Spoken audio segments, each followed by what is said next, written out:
I'm going to the doctor later, and he said that could be a symptom of my stroke from last year, but I need to get it looked at. And I Ramen, haven't. your mic is absolute crap. I'm sorry. You really can't hear me at all? We can hear you, but you're just cracking just constantly. Every time you talk, it cracks.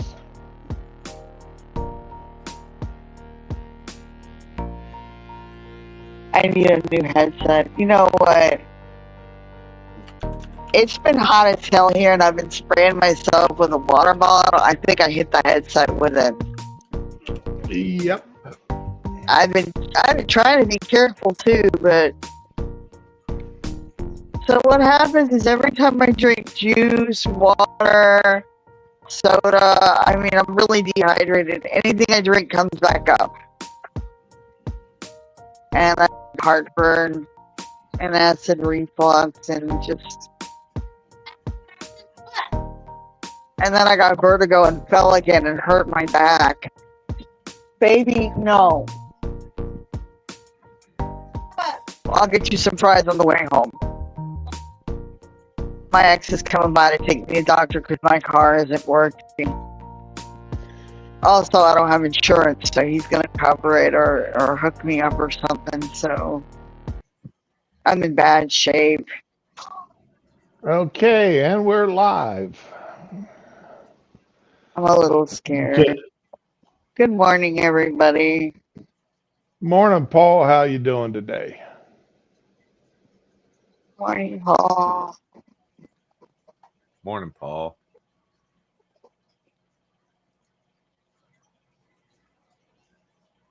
Morning, Mr. Shroom, Miss Ramen. Morning, old guy. Morning, Ramen. Good morning, Jerome. Good night, John boy. Good night.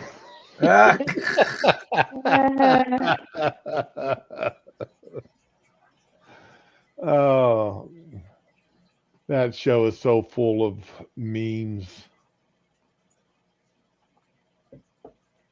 Oh, there's so many that should have become memes. Yes. And the thing was, is I hated that show. Petticoat Junction. Oh, I love Petticoat Junction. Green Acres. My wife loves that show to the point that I now hate it. I used to like it. But she watches it. She'll sit there and watch 4 or 5 episodes back to back. The black and white Green Acres was better than the colorized. I don't remember the black and white ones. Oh, yeah. I want to say like the first 2 years were black and white. But like you said, Petticoat Junction is the lost series. Very few people remember Petticoat Junction. Okay, Ramen, if you're talking, I can only hear you like a far distant whisper.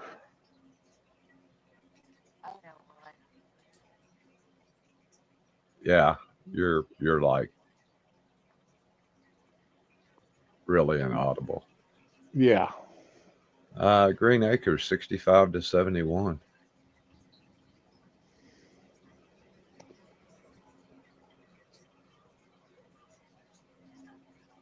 They ran that long? Wow. Yeah, 6 years. Well, how about Land of the Giants? Do you remember that show? Yep. Uh-huh. That was another show I love. That was an evening show though. That's what surprises me now. Is that show was on in the evenings. Characters. Dark Shadows ran in the afternoon. Yeah, there was a crossover in Green Acres with Petticoat Junction and the Beverly Hillbillies. I definitely don't remember that. I remember the crossovers between Petticoat Junction and Green Acres. There was a couple of those. but crossover with Beverly Hillbillies. The March 67 episode of the Beverly Hillbillies, the Hooterville Theater puts on a play in homage to the famous television show.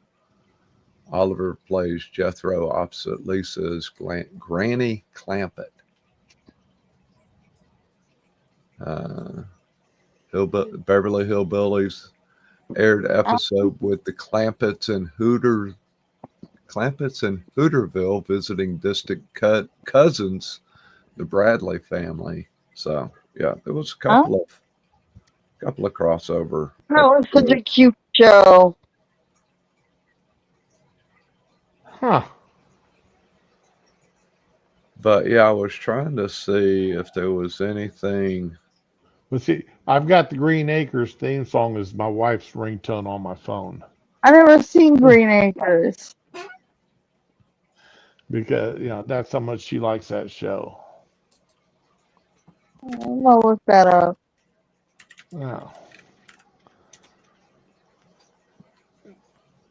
And for me, she's just got that warning, warning, your husband is calling you. Warning, warning. I guess it was one of those Berenstein Bears or Mandela effects. No, all episodes of Green Acres were filmed and broadcast in color. I could have sworn they were in black and white. Yeah. Right? I could have sworn it too. Yeah, I was going to say I do not remember any black and white Green Acres, and I mean I've watched the pilot episode. I've just watched the pilot episode in the past year or so. Yeah. Oh, I could have. I guess they just used a lot of washed out colors. Okay. I guess I don't. That just blows me away. Paul's sitting there, you yelling at us that we're old. You don't have to tell us. We know. We are old, or at least two of us are. Yeah. Oh, I'm old. I don't even try to hide it anymore. No, I'm on another trip around the galaxy. Oh. I got a birthday coming up here pretty soon. As a matter of fact, 2 weeks. So yeah, when we're done here today, I gotta call the airlines and see what's going on because my sister's supposed to be flying down in 2 weeks. Oh yeah. We may be canceling Thanksgiving, and yeah. Fortunately, these tickets are good for a year. So, I mean, they're $1,300 tickets. So, no, I get you. Just have her come down after New Year's. I've got a trip scheduled with my brother to go across the country skiing. Well, 9. that's not till January. Oh, everything should be backed up by January. Again, but you have to plan ahead. Yep. Well, did you get the great nationwide news yesterday? No. I'm sure I did. I just wasn't paying attention. Church bells should have been ringing. Fireworks should have been going off. People should have been in the clubs and bars getting drunk, toasting each other and singing songs. About the Southland. Miss my What are you talking about? Yeah. Nancy Pelosi has decided to retire. Oh. Oh, I thought yeah. you said it was something important. The Wicked Witch is moving on. I don't care.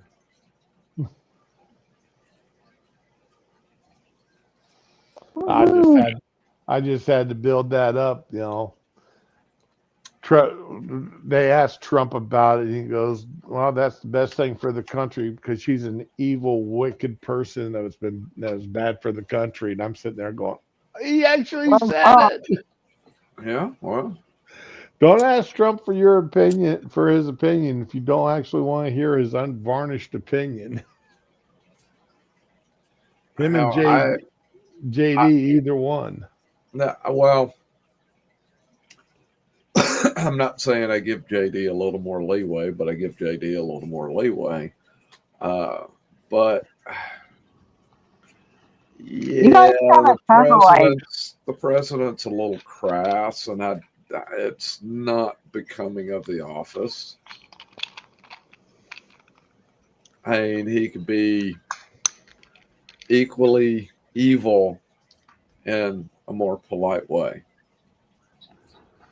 All right. I mean, it's the office of the president. Yeah. Now, JD Vance, what's his?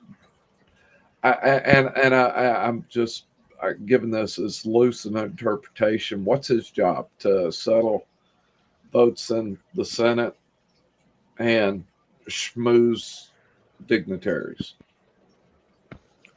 I give him the excuse to, say what's on his mind. He's setting himself up to be president, and I think that's a good thing to show people that, I'm going to be a dick if you're going to be a dick. Mm-hmm. And when I become president, I'm still going to be a dick, but I'm going to do it the right way. Oh my God. He can be politically correct when he wants to be. Trump doesn't seem to be able to be. But one of the things I heard somebody describe JD either last night or this morning is JD's that kid that grew up out of the hood. And while he wasn't from the hood, he was from the poor. He was still raised up very, very poor and knows the struggles of life. And he's not about to take it from no one. He doesn't have to take anybody's crap. So, and that's a good description of the man. Yeah. He's shown that you can come up from nothing and less than nothing almost. Hi, Digi. Oh, morning, Digi. I'm sorry. Good morning, Digi. I'm having monkey eyes today. I can hardly read the screen. Digi says, "Morning, everyone." I'll happily read it for you. So it's I'm trying to avoid looking at it so that this buzzing in my head don't get worse like it did yesterday. I ended up spending like 3 hours in a dark room after I got done yesterday until I could get functional again. We've got a cold snap coming to our direction this week. Oh, thank God. Okay. And the wife is so happy. It's supposed to get down into the 40s at night. Yeah. Ooh, the 40s. Morning, Dar. Ahoy, how's everybody? Hey, Dar. Old guy. Greetings. I think this is the first time you two been on at the same time. It is. Yeah. Yeah, glad that. So we got 3 old farts in a row, huh? Yeah. I Pretty would say, much. are you sure that's not just a bundle of thorns? Yeah, well, yeah, bundle of thorns and roses, I guess, huh? Where's your choice? What? Mom, are you looking at me? Yeah, Oh, she Why? thought he wasn't talking, that's my daughter. I'm sorry. which is pretty normal. No, baby. I'm okay with that. Yeah. Ramen hates I'm me. trying to get her ready to go because we gotta go soon. Well, good luck with that. Yep. Good luck. Yeah. Always 3 o'clock. entertaining. Well, Oh, 3 o'clock. hey, What were you guys talking about before I so Hey. rudely interrupted? Digi, you have to understand, we don't get down to the 30s until January. And then that's just for maybe a week or so. And then we start to go ahead and start warming back up. But yeah, so the wife and I were talking about putting the greenhouses back up. She's going, well, let's wait a week or so. And I'm like, I'd like to do it before it gets cold. Yeah, it's always I- best to work in that, 65, 70-degree weather before it gets cold. Yeah, I don't want to be out in 40 or 50-degree weather trying to put up these greenhouses. Now, 40 or 50, that's not so bad. But it's when it's like down around, 37, 38. Yeah, screw that. Well, I say that, but I really very seldom ever leave the house when it's below 50. So, It's funny y'all say that because I used to work at a nursery building greenhouses in the winter. Right. And our greenhouses were 42 feet wide and roughly 120 foot long. Or Well, we these were are having those- to replace a roof on one, or we had some 500 greenhouses. These are those pop-up greenhouses. Oh, those are those are actual built greenhouses. Those are big ones. Yeah. Merchant size ones. Yeah, the ones I'm putting up are these little pop-up ones, 20 by 20 or 30 by 40. oh no, we built all of our own greenhouses. I set the poles, I've built the trusses, I've pulled the plastic, I've run the wiring, I've done it all. put them up in cold weather, take them down when it starts to get warm. Oh no. No, that's what we're doing. That's what we do. Oh yeah. No, You we just little make sure gas- the fans keep running. Little gas heaters propane gas heaters to keep them warm at night. Yeah, we had a couple of hot greenhouses that we kept at like 87 year round. Mm. Oh yeah. When I was growing up, there's a friend of mine that was a florist, and he grew all of his own flowers. And he had those that he had stuff all year round. He could grow orchids year round. He could grow roses year round. Oh, 90% of what we grew from seeds. Yeah. We had heated tables, we had heated ground, we had pool heaters circulating hot water through the establishment. It was insane to see the backside of a very large nursery. That's about what this guy had. I tried to help him out one season, and it was like, okay, that's a little much for me.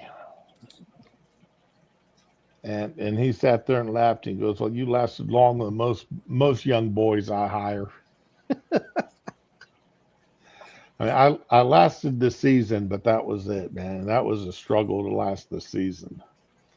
When I started at the nursery, we had 9 people in the department, and 6 of us were over 45, probably over 50. Mm-mm-mm. And most of those were still there when I left.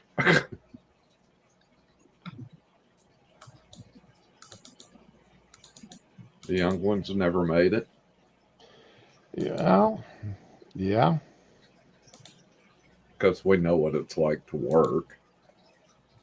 It wasn't the work that got me. It was the heat inside that greenhouse. That's what killed me. The work itself was easy, but I just could not do the heat and humidity inside that greenhouse. That just absolutely. I could bear. It was about a 4 or 5 mile bicycle ride home from there, and there are nights I could barely make it home. The bicycle. I mean, I was just absolutely destroyed. But that's half the fun. Growing up like that, half the fun is you experience all kinds of work to find out what you're suited for. I never did. I never No? found out what I was suited for. I can tell you it's not retirement either. Yeah.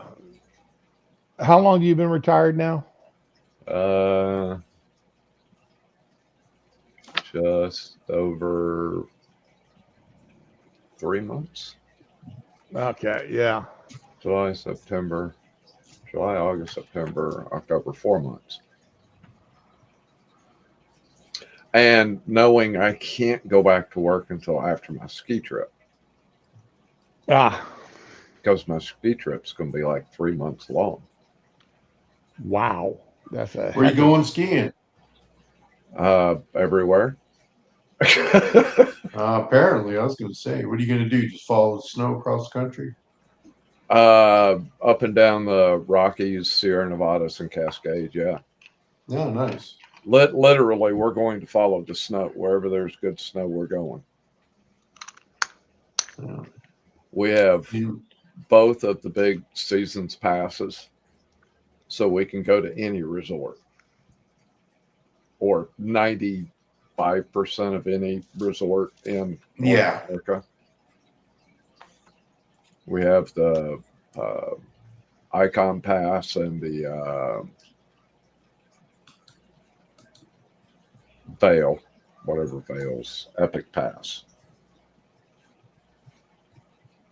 My brother bought a motorhome, and he's going to tow his Bronco behind it. And we're just, if we can't make it to the slope, we'll unhook the Bronco and take that out there. Leave the motorhome someplace. So, yeah, that's our plan. We're just going to chase snow all winter long.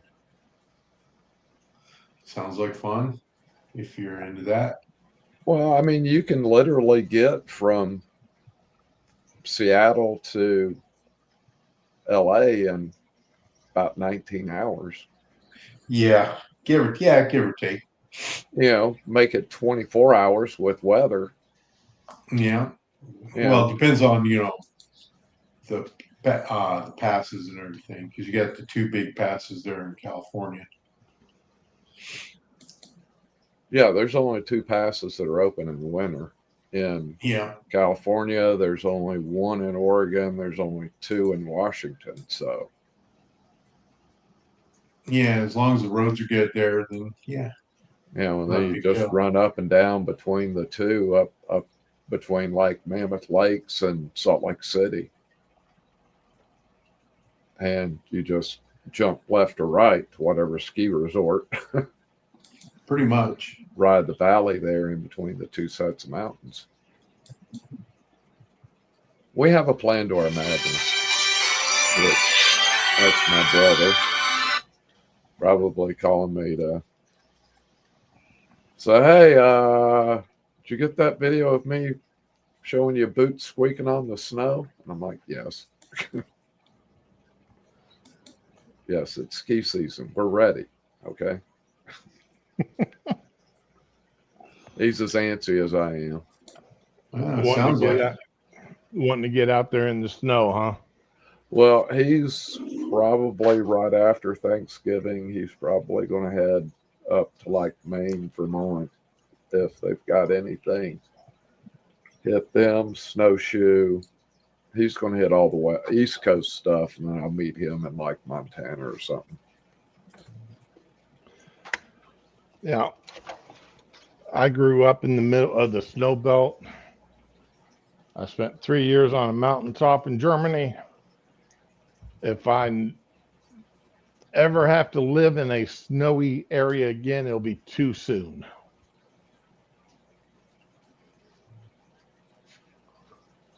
Doesn't bother me. I had my fill of being cold like that. I worked on top of a mountain in a ski resort. Even got hit in the head with it. The whole fucking lift. Ooh. Yeah. It's good times. Yeah, I've seen that a few times. People get knocked over by ski lifts and that. Oh, it Yeah. took a big old chunk out of my forehead. Yeah. It was funny because I walked in, immediately grabbed my head, walked inside, called ski patrol, was just like, hey, yeah, could you maybe send somebody by top of 7?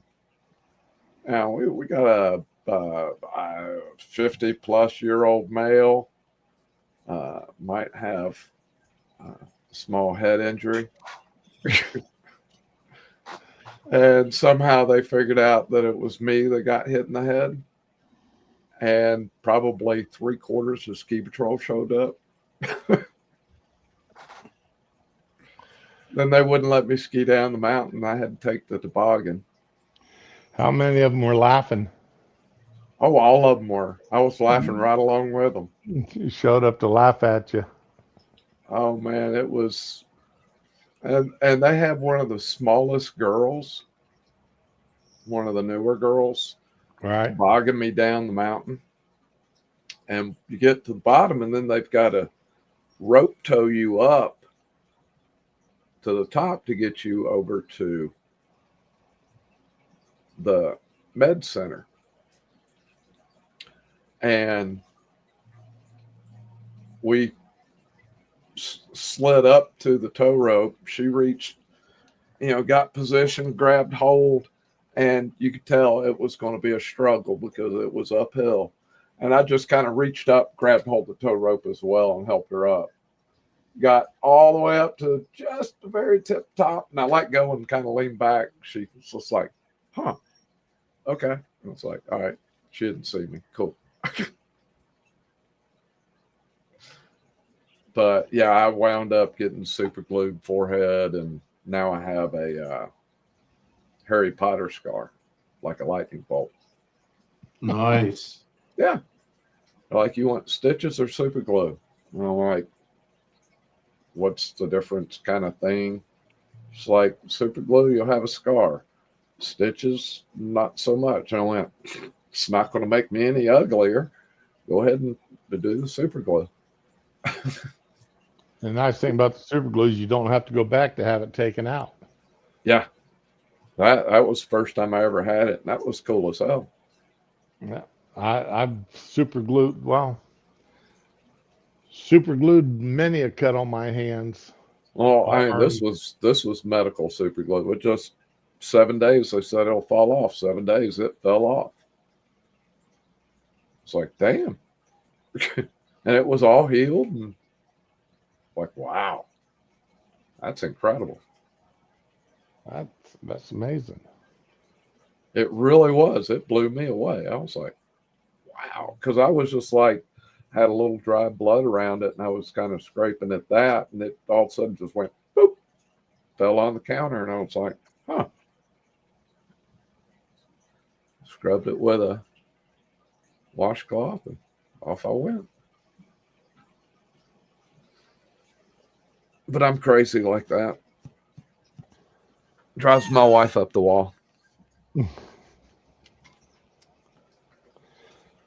Yeah, well, my wife hates me for that kind of nonsense. I'm not quite that bad anymore though.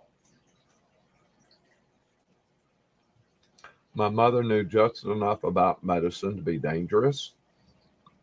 I know just enough about medicine to be deadly.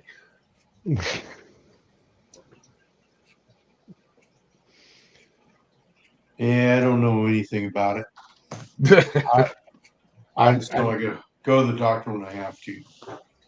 I know my basic first aid.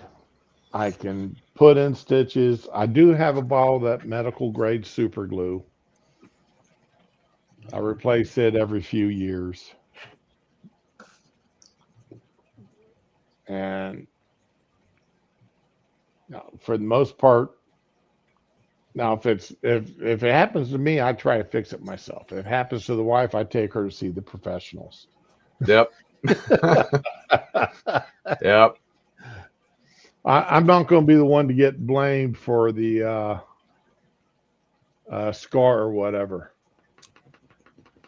Well, I always tease my wife, I'll break my leg in 5 places and go to the hospital and they'll x-ray it and go, well, you're fine, go home. I take her in for a tummy ache and they keep her and take something out, like her gallbladder or her appendix. Or every time I've taken her to the hospital, they've kept her and took something out. And I went, sweetie, you ain't got a whole lot left they can take. I mean, Oh, they got more they can take, believe me. oh, I know, but They'll always take something if they get a chance. But yeah, no. So see, when we're going to talk, I thought we were going to talk about fun stuff with ski resorts, because I grew up in Colorado, and we used to go up to Aspen every year and watch the bikini ski in the spring. oh yeah, I've never skied. I've never been on a ski lift or anything like that. I never will. But yeah, no. And there, see, even though it's you're like 6 or 8 foot of snow, you can, as long as you don't get wet, the sun will be plenty warm. I can remember sitting out there, in shorts and tank tops, watching the girls ski down in their bikinis. That was quite fun. I've been at the top of the mountain shoveling snow, top of the lift, and Yeah, it'd be 28 degrees outside, and I'm out there in a t-shirt, just working away, just as pleasant as it could be. yeah. 'Cause as long as the sun's on you, you're nice and warm. But man, the second you get wet, it's all over. Or the second a breeze comes by. Yeah, that's true. But no, I used to spend a lot of time out there doing that kind of stuff. Okay, so you are not joking. About what? I have never heard of bikini skiing until just now. No, Never heard of the real. bikini ski? It's every year. I don't know if they still do it, but yeah, every year they used to have a big bikini ski. Yeah, well, there's actual picture proof of it. I wouldn't lie to you about something that important. They have year-round skiing at Timberline down in Oregon, and people are up there skiing in shorts all the time. I went in June one year, just to say I went skiing in June. Now, Crystal Mountain up here opened July 4th, a couple of 8-9 years ago. They still had enough snow on the ground that they could open for 4th of July weekend. And trust me, there was a lot of bikini skiing. Now,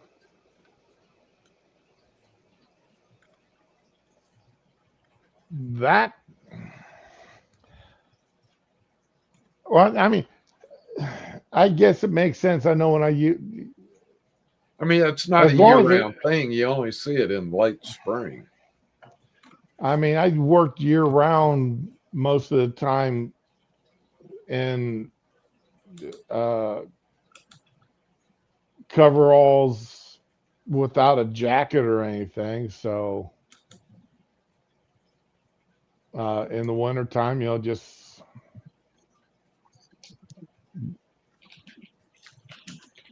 so I mean, plowing snow, wearing a pair of coveralls and a shirt and a decent hat to keep my ears warm when you're driving the tractor. So I just can't imagine going down a hill though half naked like that. Yeah, That's I guess that's a I don't know.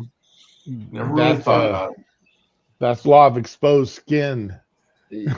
Well, it's a lot of work.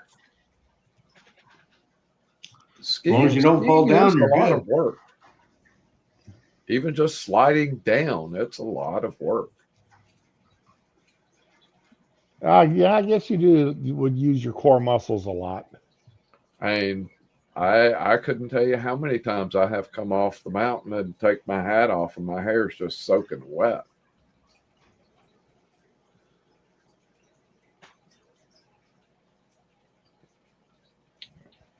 And like my brother and I, when we ski together, we'll ski for 2.5 hours, and we'll take like an hour break, and then we'll ski for another 2 hours. Because it doesn't cost us anything. We've already paid for a season's pass. So Right. we go up, ski for 2 hours, and go, the conditions aren't going to get any better. Let's go home. All right, let's go home. Or we'll go up, ski, conditions great. Hey, let's go home. Let's eat some lunch, take a couple hour break. Let's come back up, do some night skiing. Go back up, do some night skiing. Now, is it just like one trip down the mountain and that's it? That's your hours worth of work? Oh no. The longest run, which is at my home slope, it's a little over or right at a mile long from top to bottom, and maybe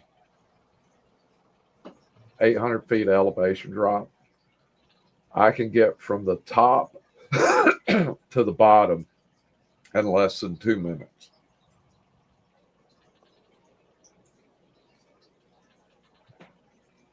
Okay.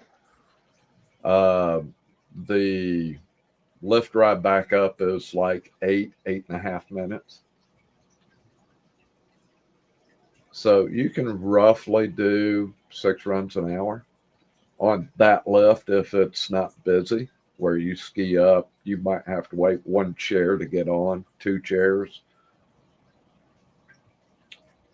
I go during the week when nobody's up there, or very few people are up there.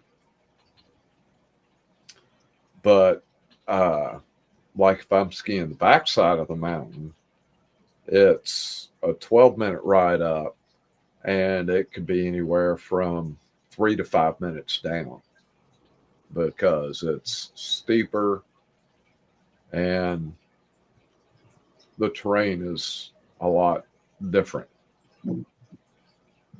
especially Different the as routes in that I take. different as in if you ain't careful, you're gonna bust your skull. I on the backside, I do a whole lot of tree skiing. There's one section Is, that is, is leads that where up to you like ski to a tree, grab a hold of it, and then ski to the next tree and grab a hold of it? there are a couple of places like that. Yes, it's funny. I have video of my brother going down and falling down and then sliding, sideways and catching the tree trunk on his ribs. Doubles around the tree. and then snow fall down on top of him because he hit the tree so hard. It was quite steep, and on that very same run, I ran into a tree, and I have video of that and took it and showed the doctor, and the doctor was just like, and I went, yeah, can you see my legs? He goes, yeah, they're not supposed to bend like that. I'm like, yeah, that's why I'm here. I had my left ski was on the front of the trunk going from low left to high right. And then the other ski was behind the tree pointing from low right to high left. And they were stuck in the snow. So I couldn't lift them. I had to unbuckle to get out of it. But my knees were so far twisted that they shouldn't have been. They shouldn't have been what? Twisted like that. Oh. Well, he's just like, your knees don't bend like that. And I went, I'm just showing you what happened. He goes, I know, but knees don't bend like that. Well, mine did today, Doc. He's just like, I went, well, here's how steep it was. He goes, I really did not need to see that. But I had a really cool doctor. I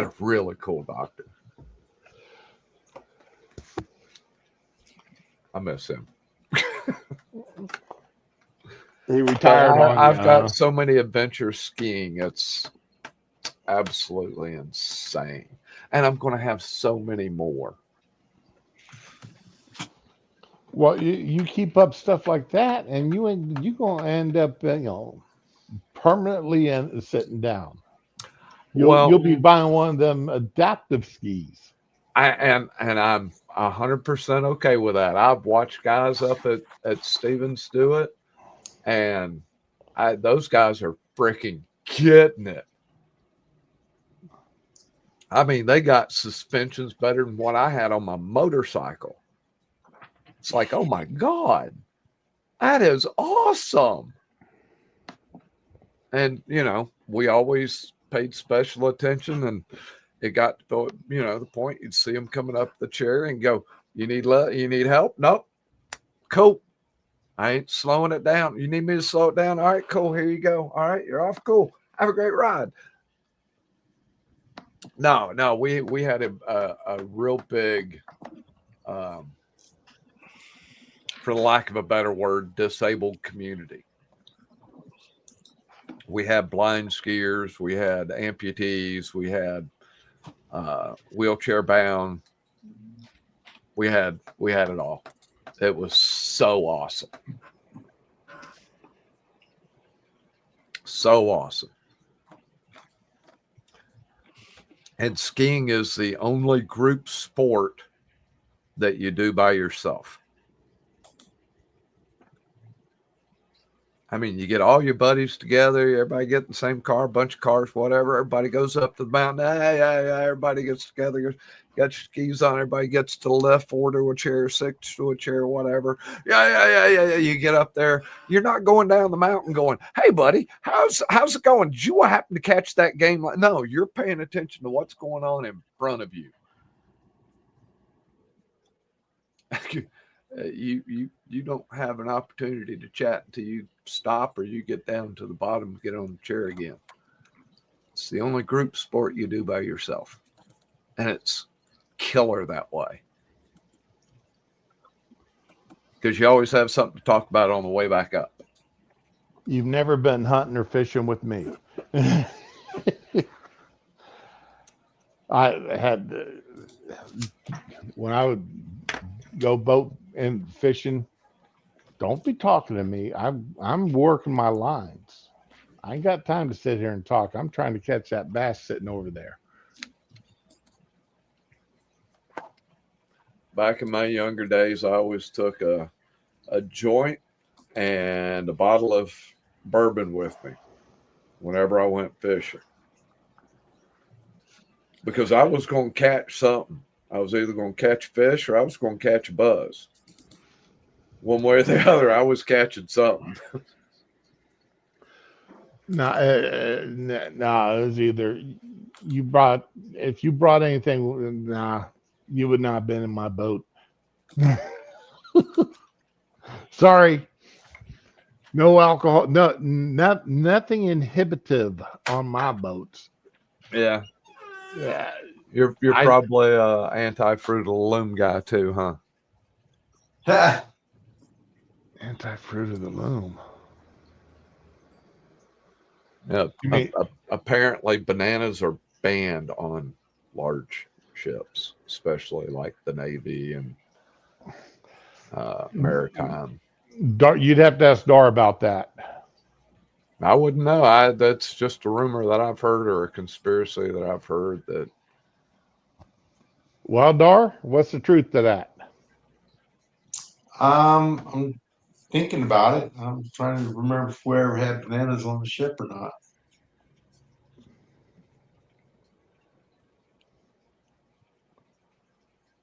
Huh. Can't really recall one. Yeah, I know we had bananas on the ship. Yeah. That's where I got my liking for banana and peanut butter together.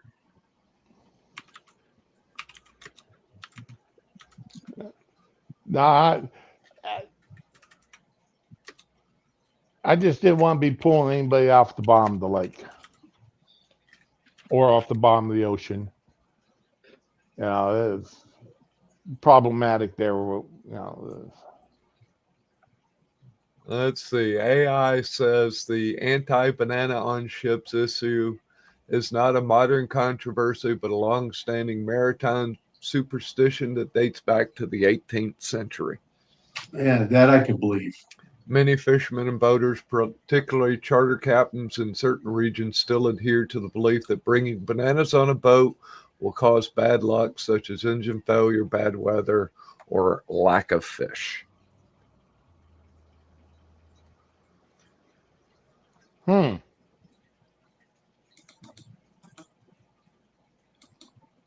Crates of bananas from the tropics often harbored venomous spiders. Bananas release ethylene gas, which is flammable. 1,700 many trade ships in the Caribbean that disappeared. The only thing that was identifiable were the floating bananas.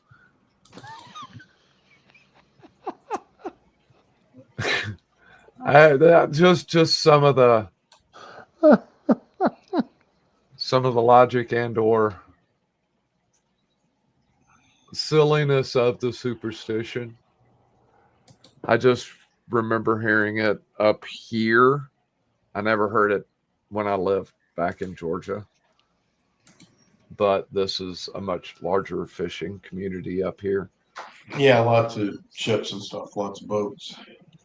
Yeah, I mean the deadliest catch guys are out of Seattle. I see their boats. I'm pretty familiar with always. that Seattle area. Yeah, I've seen their boat down there before. The Hansen guy, I think he was his blue boat. Sig Hansen? Yeah, I've seen his boat down there. Yeah, he's out of Seattle. There's been a few of them down there. A lot of them are out of Anchorage, Alaska. okay. Now, y'all know what November 10th is, right? The day before Veterans Day. Now it's the last voyage of the Edmund Fitzgerald. Ah, that's right. Yeah, but I'm not going to be in Michigan, so. Yeah, I've already done my road trip for the year. I'm going to try and do my best to limit it to maybe once every 5 years. But I'm really don't think that's going to happen because I'm going to be doing it north and south all next winter, this winter. And then I'm probably driving back a U-Haul again this summer. That's going to suck. Lousy gas mileage. And 55 miles an hour the whole way. Because I'll be towing a trailer. Oh, one of them small trailers. Oh, no, I'll be towing a car trailer. Oh, I've got another car I have to bring back. My 66 Mustang. I don't even want to talk to you anymore. Would it bother you that my father bought it for me when I was a year old? I really don't want to talk to you no more. So it's a Well- one-owner car? At least you're not saying it was a 64 and a half. Well, I don't think he started working for Ford until 66. Ah, okay. So Might have been you've 67. literally had that car since the day it rolled off the assembly line. Give or take, yeah. Yeah. Wow. That It's is got a rolling piece of history. 396,000 miles on it. Oh, I thought you were going to just stop at 396. I'm like, No, it's been rebuilt 3 times. And the last time they had to go 30 over because it had been rebuilt 2 other times and to be able to keep the same serial number and whatnot. okay. And the only thing that's not new old stock on it is the brake proportioning valve, and it's off of the same year or 2 year later Maverick. Everything else on it's old, new old stock. All right. All parts replaced. It's been put back into showroom condition. A friend of mine had a yellow 65, I want to say. And I mean, beautiful car, it really was. He did a lot of work on it, trying to keep it as, like you said, new old stock. And Grandma ran a red light. T-boned him. Well, we just redid all the fuel lines and all of the brake lines, replaced the calipers, wheel cylinders, master cylinder, and now we've got, last thing we have to do is the fuel tank.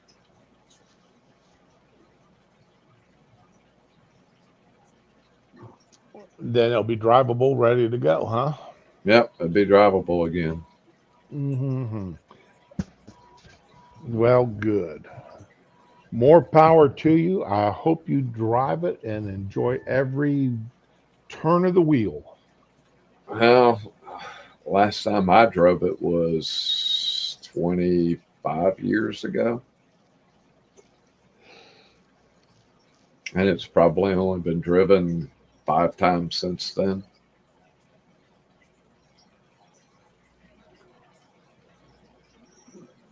Okay. It's not an easy car to drive. Oh, no. Power steering by Armstrong? Yep. 3-speed on the floor. Okay. Clutch from hell. Mm. The spring on that clutch is just brutal. 2x60 air conditioning? No, it actually has, technically it's called factory air, but it was installed at the dealership. So it does have air conditioning. Oh, okay. And it does work. It's been converted over to R134 which is the newest automotive refrigerant, which is 30 years old now. Yeah, my dad's pickup truck had 2x60. Yeah. That was, but then Ohio wasn't that bad. Oh, we it only- could get bad, but not as I a mean- general rule. Well, I mean, it'd creep up into the 90s, but that was about it. So it wasn't absolutely horrid. Yeah, my 66 is really the only worthy car that I've ever owned.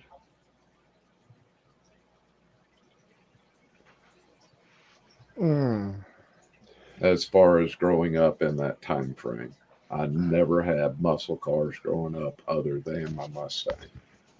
Oh, I never had a muscle car. My first car was a Corvair that my mom totaled. And my next car was a Chevy Monza with that 262 small block V8 in it. That you drove it around Phoenix, and whenever I took it in for a tune-up, I had to take it to a different shop because they would ban me. They didn't like working on because the rear, you had to have a special tool to take the rear two spark plugs out. Right. If you didn't have that tool, then your only other option was to lift the engine. That's how you have to replace the coil on plugs in the Subaru. So, Or you can fight with each one for about 2 hours, or you can just undo the motor mounts, lift it up, and you can do it in about 25 minutes. that took me 2 weeks to find somebody that would do a tune-up on it because I knew it needed the spark plugs changed when I first bought it. And yeah, nobody wanted to work on it. I wonder why. I'm going to have to step away for a minute just to give everyone a heads up. I'm going to be honest. I'm going to have to stop this. I'm going to have to end the stream. All right. All right. What's going on? Everybody try to have a good day. Enjoy yourselves. And we'll be back on Monday. All right, guys. All right. Thanks, everyone. Peace out.